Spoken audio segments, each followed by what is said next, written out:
himala pero tunay ang pagpapala. Basta may pagtitiwala kaya pinagkaloob ng Ama, nag-uumapaw na biyaya.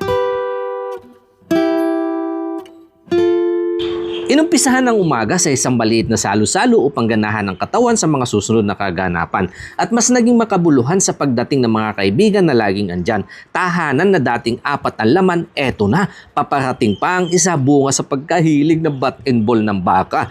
5 buwan sa sinapupunan at sinanay lang nakakaalam. Eto ang araw na pinakahihintay upang malaman ang kanyang kasarian. Dagdag sa Team Kanayon kaya dapat ang tema yung asa nayon. Sana sa likod bahay maglagay ng dekorasyon pero baka ulan di sumang-ayon biglang magbago ang panahon. Mga pagkain na ihanda habol sa pananghalian para hindi gaano mapagod pinaluto na namin ang karamihan. Pero bago ang lahat katulad na nakagawian, picture muna bago ang kainan.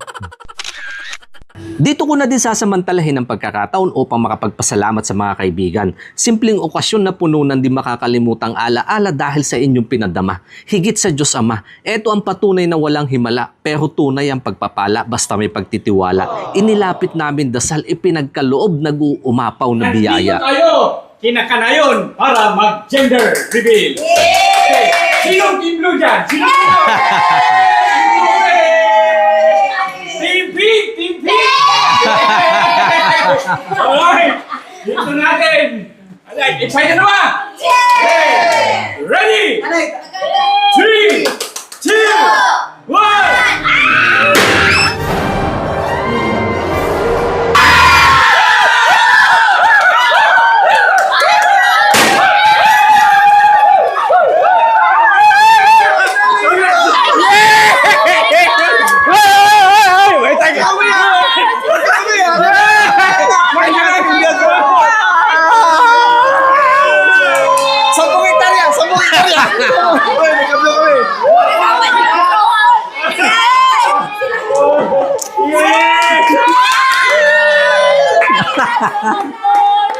May 10 hektarya na! May magkakaano pa! I-save natin to Yeah. And thank you so much.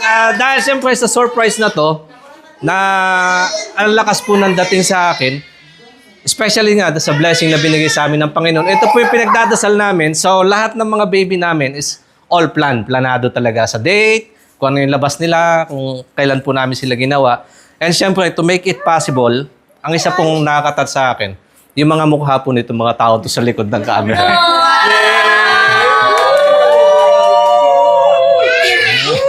Iyak naman sila. Tears of happiness po. Happiness at saka siyempre sa mga kaibigan, yan, na nandito ngayon.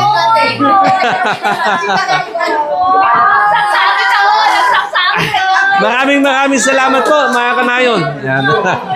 Yeah, malayo sa pamilya pero hindi natin naramdaman yun dahil pinaramdam nyo po ngayon kung ano ang saya na makasama ang pamilya. Kayo po ang second family namin. So thank you so much. Sana sa mga darating na mga pagkakataon, hindi lang sa ganito, magkita-kita pa rin tayo. Sa camping yan. Thank you. Thank you for coming. Congrats kaya! May tagapagmana na! Thank you, Don. Thank you for coming.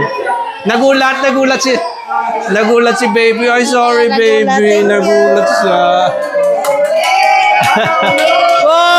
Ay! May tagapagmana na! Wag ako uuwi mamaya. Ay! Sir, baba na tayo na magdamagan ngayon. Nagpa-kondisyon na kami kanina ni Daddy doon, nakapagpapawis na. X and Y! Ayun, X and Y! Ito.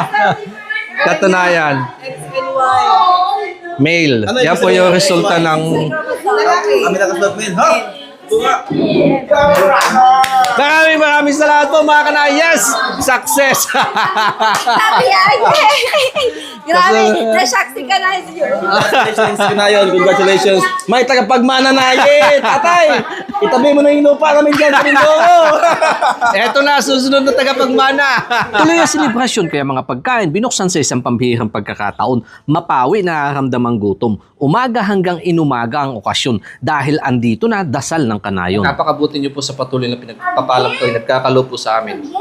Tunay po ang inyong kapangyarihan. Ngayon, nilapit po namin ang biyaya na nasa aming harapan. Ito po ay basbasan ng pasigan ng magbigay na nakakalakasan sa iyong mga pangatawan. At higit sa lahat po, mga kaibigan na nakapaligid dito, basbasan niyo din po sila. At sana patuloy pa kami magkasama-sama. In Jesus' name, Amen! Congratulations!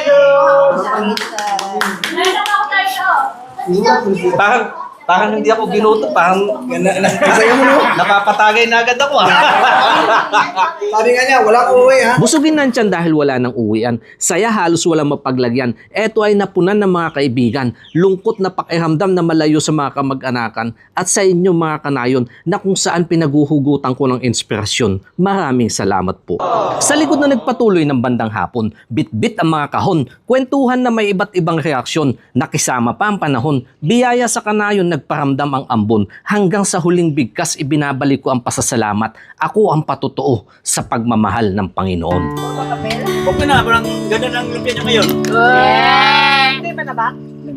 Kaya pinaka